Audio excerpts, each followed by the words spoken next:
In 479 BC, a woman was dragged into the dim back chamber of the Persian royal palace. What was done to her was so savage that even the ancient historian who recorded it, a man who had spent his life describing wars, mass executions, and ritual slaughter across 3 continents, seemed to recoil from the page before putting it into words. She was not some criminal pulled from the streets. She was not a captured enemy. She was not a disposable slave. She was royalty. She was the wife of the king's own brother, a woman protected by one of the most sacred bloodlines on earth. And the order to destroy her did not come from the king. It came from the queen. But the reason this happened, the exact chain of decisions that pushed her into that blood-soaked room, had begun years earlier, far from the palace, on a battlefield nearly 1,000 miles away. It began with a king who had just suffered the most public humiliation of his life, and who could not bear what he had become. Before this story is over, a sacred oath will become a weapon. A hand-woven robe will serve as a silent confession no one can deny. A royal birthday banquet will turn into an inescapable trap, and an entire branch of the Persian royal family will be wiped out. Not by a foreign army, not by revolution. They will be consumed from within by their own blood. And the man who set all of it in motion, the architect of his own ruin, will eventually be murdered in his bed by the very men trusted to guard him while he slept. This is what power looks like when it begins devouring its own children. To understand the darkness that filled that palace room, we first have to look outward. We have to look toward the blinding light of a sea on fire. In 480 BC, Xerxes I unleashed the largest war machine the ancient world had ever seen. This was not just another campaign.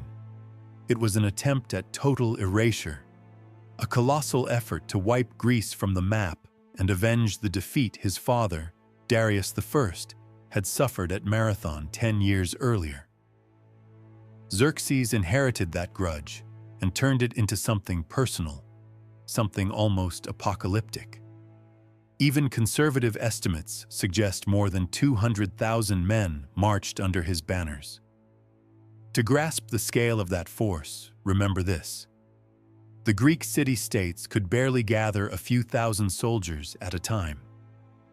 Sparta's entire elite military class did not even reach 10,000. For 4 years, the King of Kings bent the physical world to his will. He ordered a canal cut through the Mount Athos Peninsula so his fleet would not repeat the disaster that had wrecked his father's ships.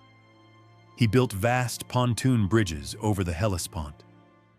And when a storm destroyed his first attempt, Xerxes did not kneel to pray. He punished the sea.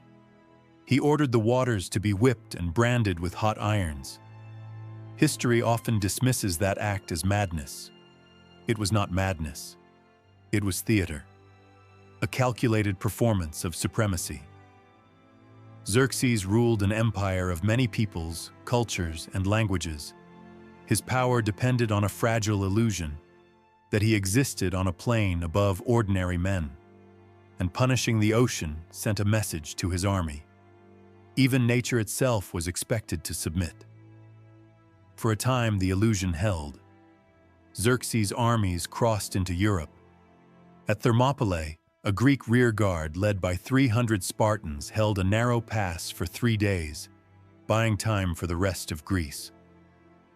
Their resistance became legend, but in the end, they were surrounded and annihilated. The Persian advance continued south like a natural disaster. Athens was evacuated. Athens was burned to the ground. From every angle, it looked as if Greece was about to collapse into the abyss. But arrogance has a weakness: geography. And that weakness revealed itself at Salamis. The Greek fleet, outnumbered and desperate, lured the Persian navy into a suffocatingly narrow strait. It was the worst possible terrain for the enormous Persian armada. Their ships were heavier, their formations larger, and the channel left them almost no room to maneuver. Within moments, order began to break down. Ships collided. Signals failed to reach the outer lines. Commanders shouted orders that never reached their crews. The vast Persian formation became a choking mass of wood, sails, and panic. The Greek vessels, smaller, faster, and fighting for survival, slipped through the chaos like knives. They tore the invading fleet apart, and Xerxes saw all of it. He watched from a throne of solid gold placed high on a hillside overlooking the strait. The throne had been constructed deliberately for this moment. Xerxes wanted every captain, every rower, every marine in the fleet to know that their king was watching them. He wanted them to understand that their glory or their destruction depended on the judgment of the one man who ruled the earth. But the architecture of his own ego became his prison. That golden throne forced him to sit there, motionless, in the front row of catastrophe. He watched his ships slam into each other. He watched them overturn. He watched them burn and sink beneath the waves. The king who had whipped the sea was now powerless before it. The platform meant to display his supreme authority became, in a matter of hours, the monument to his deepest humiliation. When the slaughter ended, the Greek fleet controlled the strait. The vital artery connecting the massive Persian army to Asia had been severed. Without naval protection, the land campaign could not survive the coming winter.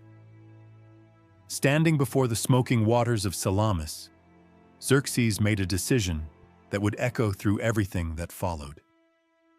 He fled. He did not remain to regroup his forces. He did not attempt to rebuild his navy for a counterattack.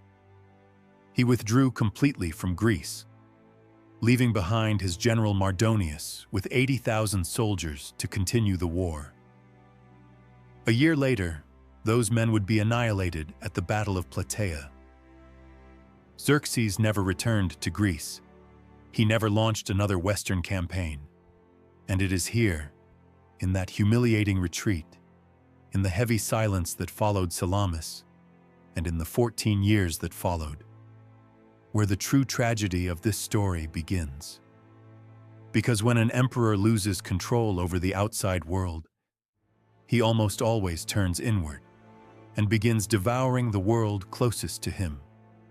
Xerxes did not lose his crown after the disaster at Salamis. On paper, the Persian Empire remained the most colossal political force on earth. It stretched from the deserts of Libya to the banks of the Indus River, holding nearly a third of the world's population within its borders. The imperial machine still functioned. Taxes flowed. Armies stood ready. The empire itself did not collapse. But empires are not sustained by territory alone. They run on perception, on myth, on the belief that their rulers are untouchable. Xerxes had crossed the Hellespont promising conquest. He returned empty-handed to a court where kingship was not merely political, it was divine. The Achaemenid monarch was believed to rule as the chosen instrument of Ahura Mazda, the god of truth and cosmic order. Failure in Greece was not just a military defeat. It was a theological problem. No one dared say it out loud. The palace culture punished criticism with annihilation. But doubt had already begun circulating through the empire like poison in the bloodstream. Provincial governors quietly consolidated their own power. The flow of tribute slowed. Royal informants whispered about growing independence in distant territories. And trapped inside this slow erosion of his divine aura, Xerxes withdrew. For the next 14 years, the King of Kings launched no major military campaigns. The theater of war disappeared from his life. Instead, he buried himself in stone. He ordered massive expansions to Persepolis. Master artisans carved elaborate reliefs celebrating his titles and divine connection. Monuments loudly proclaiming a legitimacy the outside world had already begun to question. But most of all, Xerxes turned his attention inward, toward the court.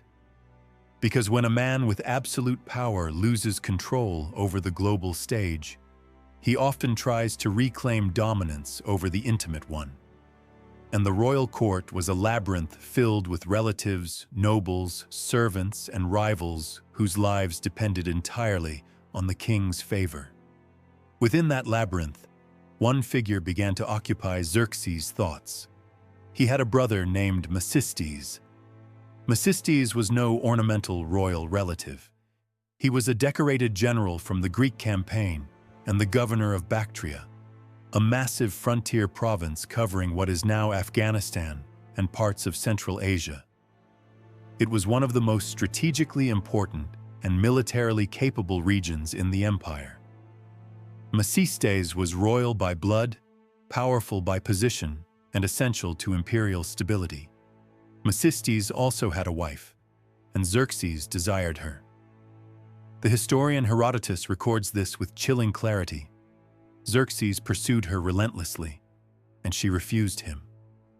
The man who commanded the greatest armies, the deepest treasuries, and the largest administrative system on earth had heard a word he was not accustomed to hearing. No. Yet Xerxes did not simply take her by force. This was not mercy. It was calculation. Mecystes commanded hardened troops. He controlled a powerful region and enjoyed the loyalty of a formidable military province. Violating his wife would have been a direct declaration of war against his own brother, something Xerxes, already weakened after Greece and surrounded by a suspicious court, could not survive. So if he could not take her directly, he would reshape the battlefield. Xerxes weaponized marriage. He arranged for his eldest son and heir, Prince Darius, to marry Artainte, the daughter of Mecystes. Within the Achaemenid dynasty, intermarriage was common. It preserved royal bloodlines and reinforced alliances.